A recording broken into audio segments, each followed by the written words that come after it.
Hello friends, स्वागत है आप सभी का मेरे चैनल अभी एस्ट्रोलॉजी में। आज हम बात करेंगे केतु महाराज के छठे भाव के फल को। वह कुंडली में छठे भाव में बैठकर आपको कैसे प्रभाव, कैसे परिणाम देने वाला है। छठा भाव वैसे ही खराब भाव माना जाता है। केतु ऊपर से अशुभ प्रभाव देने वाला ग्रह माना जाता है।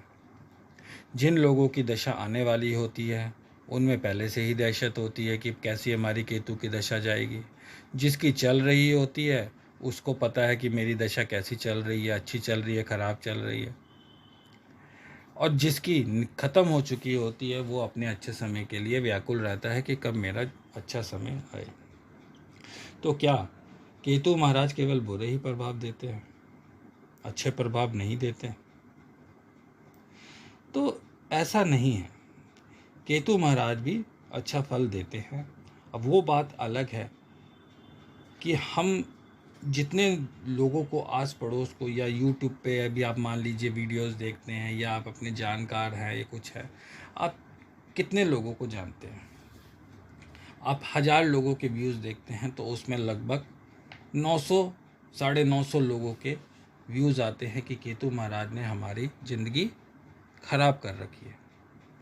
लेकिन एक टाइम में लाखों करोड़ों लोगों की दशा चल रही होती है सेम। तो क्या सबकी दशा ऐसी जा रही होती है?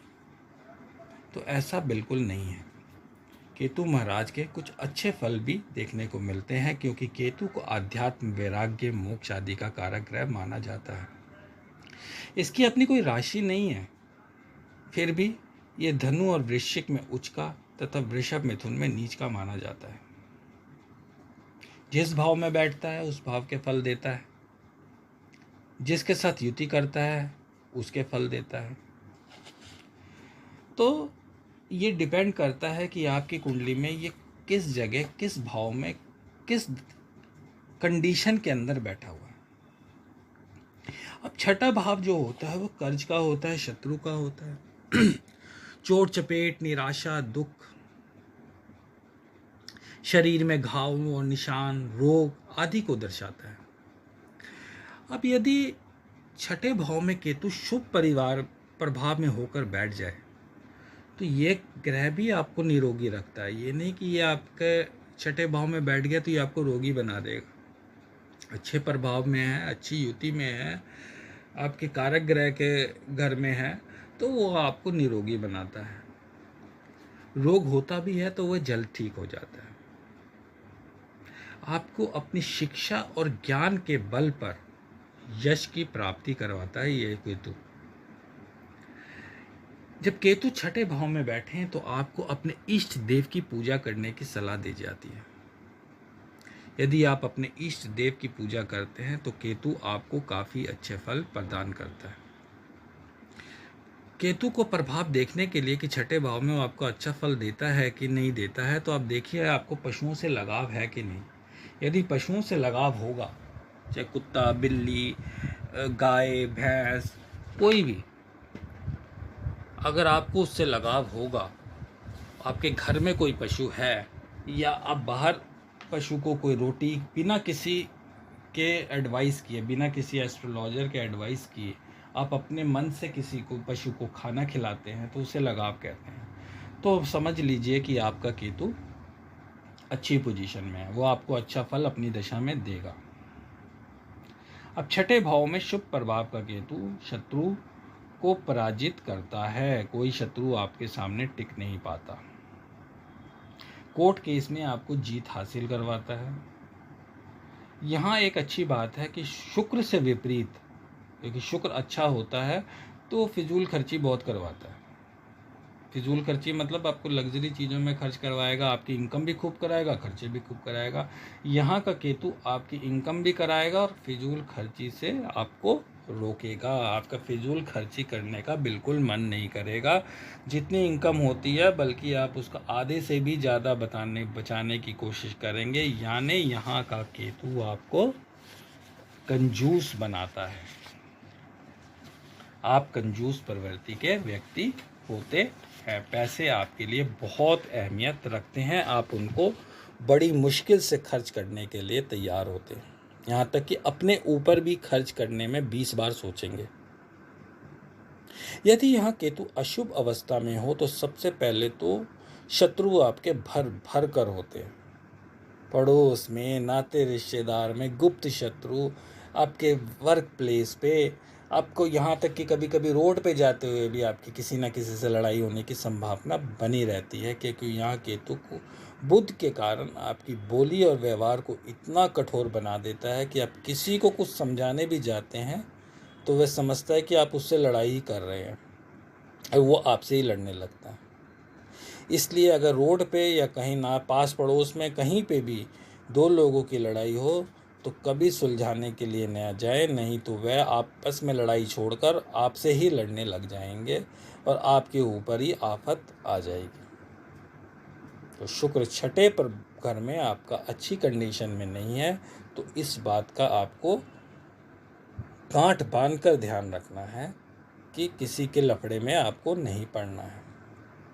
दांत का रोग आपको जरूर होगा, शुक्र आपका अशुभ प्रभाव में होगा तो।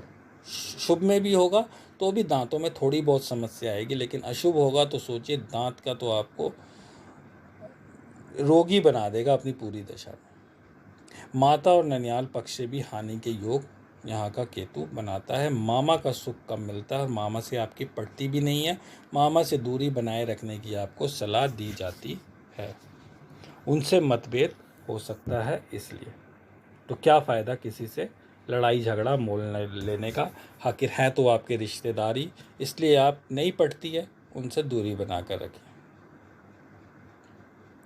यहाँ का केतु अशुभ होते हुए भी, शुभ है तब तो कोई बात ही नहीं है, लेकिन अशुभ होते हुए भी कंपटीशन में यदि आप मेहनत करते हैं तो सफलता जरूर दिलवाता है, क्योंकि शनि छठे भाव का कारक है। तो आप अगर मेहनत करते हैं तो केतु एक्चुअली आपको यहाँ मेहनत नहीं करने देगा, लेकिन अगर आप मेहनत करते हैं तो शनि के प्रभाव के कारण आपको यहाँ पर केतु सफलता दिलवाने के लिए मजबूर हो जाता है। आकस्मिक दुर्घटना के योग भी यहाँ बनते हैं, अतः आपको वाहन ध्यान से चलाना चाहिए। पशु द्वारा नुकसान के संकेत भी मिलते हैं। कुत्ता आपको काट सकता है, सांप आपको डंक मार सकता है, मधुमक्खी आपको डंक मार सकती है, सांप काट सकता है, बिच्छू काट सकता है, गाय आपको सींग मार सकती है। तो इन सब चीज़ों से आपको बचकर रहना है यदि केतु छठे भाव में बुरी कंडीशन में आपकी है तो, अशुभ प्रभाव में है तो। कर्ज आपको आसानी से नहीं मिलेगा और मिल भी गया तो उसके उतारने में आपको काफ़ी दिक्कतों का सामना करना पड़ेगा और कभी कभी तो ऐसा होगा कि आप घुटने टेक देंगे, आप कर्ज उतार नहीं पाएंगे। आप अच्छे सर्जन हो सकते हैं यदि केतु शुभ होता है तो। यहाँ का केतु नौकरी में सफलता नहीं देता, नौकरी में हमेशा परेशानी बनी रहती है। हॉस्पिटल का खर्चा अशुभ केतु बढ़ा सकता है। शुक्र की तरह यहाँ भी अगर शुक्र अशुभ है तो आपको नशे की लत लग सकती है, उसी तरह केतु भी अशुभ है तो आपको नशे की, जुए की लत लग सकती है, जिसका छूटना मुश्किल होता है। शुक्र में तो फिर भी छूट जाएगा, लेकिन केतु के टाइम में अगर आपको नशे की लत लगी तो वो छूटना बड़ा मुश्किल है, इसलिए नशे से बचकर रखें। यदि विदेश का प्लान कर रहे हैं तो सोच समझ कर करें। आप यहाँ से चले तो जाएंगे लेकिन वहाँ पे किसी न किसी कारणवश फंस जाएंगे, वहाँ आपको परेशानियों का सामना करना पड़ सकता है केतु के अशुभ प्रभाव के कारण। गुरु, शनि और बुध यदि आपके अच्छे हैं तो केतु अच्छे फल देता है, ये बात ध्यान रखें। यहाँ केतु गुरु समान फल देता है। गुरु शुभ है तो आप दीर्घायु होते हैं और आपकी माँ खुशहाल जीवन व्यतीत करती है। आपको यात्राओं से कष्ट मिलता है यदि केतु अशुभ हो तो कोई बिजनेस यात्रा या कोई भी यात्रा करते हैं तो सतर्क होकर करें। असफलता के योग यहाँ पे केतु आपको देता है। त्वचा रोग से आपको परेशान कर सकता है केतु छठे भाव में बैठकर अशुभ प्रभाव में होने से। अब आपका केतु यदि शुभ है अशुभ है, क्योंकि सावधानियां दोनों केस में कर लेनी चाहिए, क्योंकि शुभ है तो वो अशुभ प्रभाव ना देने लगे और अशुभ है तो और ज़्यादा खराब ना करने पड़े। इसलिए केतु यदि आपके छठे भाव में है तो आपको कुछ सावधानियां बता रहा हूँ, सावधानियों का ध्यान रखें। पुत्र है आप तो पिता का, और पिता है तो पुत्र का ध्यान रखें, यानी पिता पुत्र एक दूसरे का ध्यान रखें। इससे केतु के प्रभाव में शुभता आती है। गुरु का सम्मान करना आपके लिए अति आवश्यक है। अब आज के डेट में पुराने टाइम के गुरु तो नहीं होते, लेकिन कुछ बच्चे जो स्कूल में कॉलेजेस में अपने टीचरों का मजाक उड़ाते हैं, तो कृपया ध्यान दें कि छठे भाव में यदि आपका केतु है तो ये काम भूल कर ना करें। आपके आज के टीचर भी गुरु हैं, वो आपको शिक्षा ही दे रहे हैं, तो उनका सम्मान जरूर करें। बहनों से संबंध अच्छे रखें। अगर आप बहनों से बिगाड़ के रखेंगे तो आपका केतु छठे भाव में है, तो वो आपको बुरे फल देगा। खास तौर से धन संबंधी प्रॉब्लम्स क्रिएट कर देगा। मामा से दूरी बना कर रखें, क्योंकि मामा के साथ यहाँ आपकी पटेगी नहीं, और अपने रिलेशंस के अंदर लड़ाई झगड़ा करना उत्तम नहीं माना जाता, इसलिए मामा से दूरी बना कर रखें। कुत्ते को रोटी अवश्य दें और देवी की पूजा करें।